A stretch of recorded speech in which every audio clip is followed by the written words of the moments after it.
this is about to take place within the next couple of weeks. I believe the fighting will be very fierce. It's critical that we get the weapons in the hands of the Ukrainians that they've asked for. They want the Ukrainians to feel vulnerable in the major cities throughout Ukraine. They know full well that Lviv is a major refugee center for many people in Ukraine who don't want to leave the country. General Jack Keane earlier as Russian forces intensify attacks across Ukraine. Missiles hitting the western city of Lviv today, killing at least 7 people.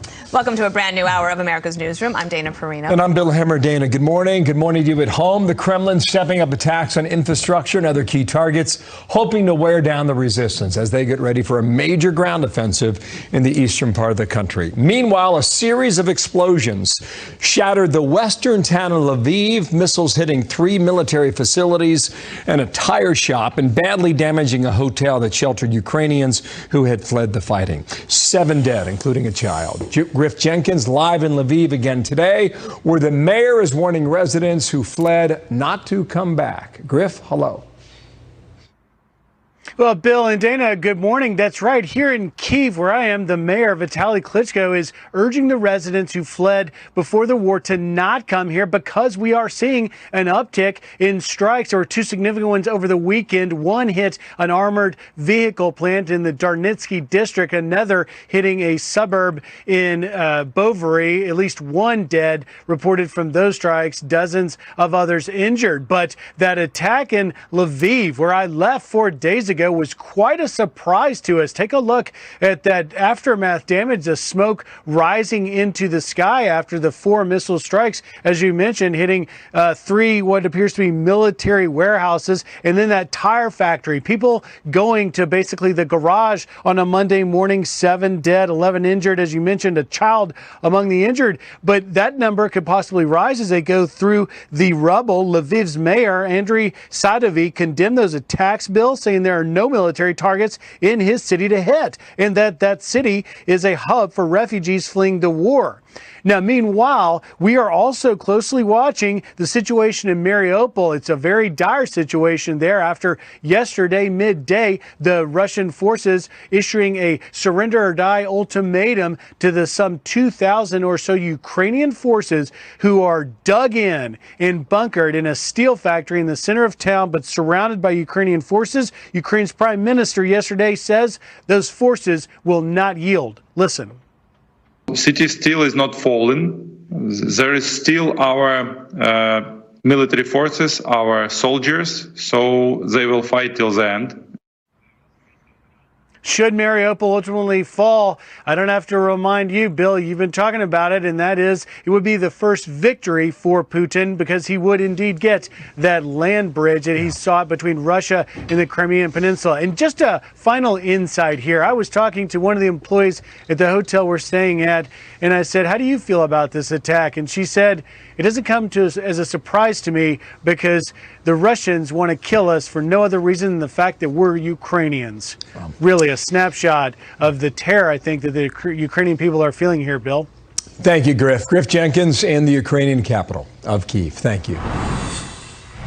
I mean, it's his decision, of course, and about the safety situation, it depends. I mean, that, but I think he's the leader of the United States, and that's why he should come here to see. Ukraine's President Zelensky says President Biden must visit Ukraine, just days after the White House said it has no plans to send him there. Let's bring in Jason Chaffetz, a former Utah congressman and Fox News contributor.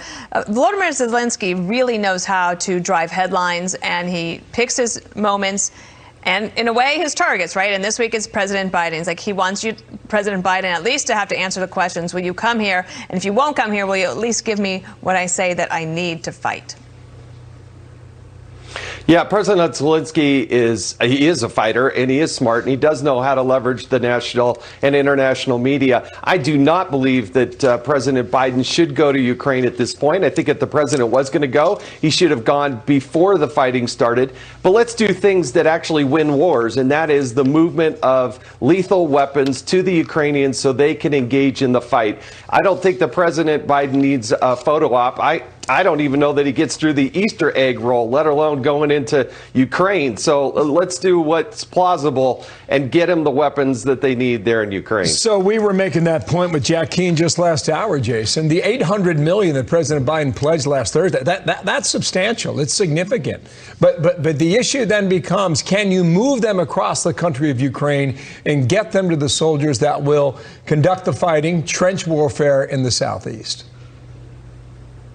The logistics side of war, nobody does it better than the United States of America if they have the political imperative and you get the politicos out of the way. Have the president just definitively say, we move these weapons, get them in there. But you've seen the delay from moving the airplanes and making decisions there. It doesn't seem like a streamlined effort. It seems like it's about 30 days too late, quite frankly, if not more. But that's where the president should be spending his time and efforts. Back here at home, the special counsel, Michael Durham, has basically been looking at this. Is it Michael Durham? Excuse me. John Durham. John, excuse me. As soon as I said Michael, I knew I had it wrong. But he came out with a little bit of news himself, saying that the CIA has found that data alleging Trump-Russia connections is not technically plausible and was user-created.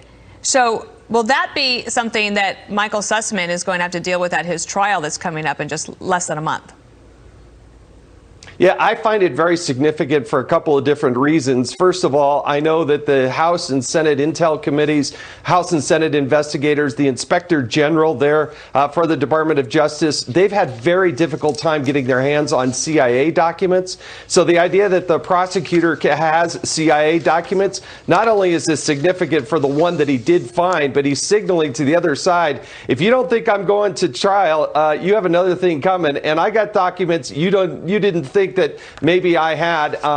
We've all wondered why it's taken Durham so long. I guarantee you, when you go back and look, it'll be the delays coming out of the CIA to provide these types of documents. But another significant piece of evidence for a trial that begins on May 16th. Thanks. We'll be watching. Jason, nice to see you on Monday. Jason Chaffetz with us today. Have a good week. Thank you very much. In addition to that, they said it was user created. Right. I guess then the question becomes, can you prove who the user was that created it? Can you get the food trail from the technology that could lead you to the right computer? I imagine that John Durham probably has a lot more of these little nuggets coming out, but he's so professional, doesn't leak, keeps things quiet, and we'll see you at trial next month. We shall.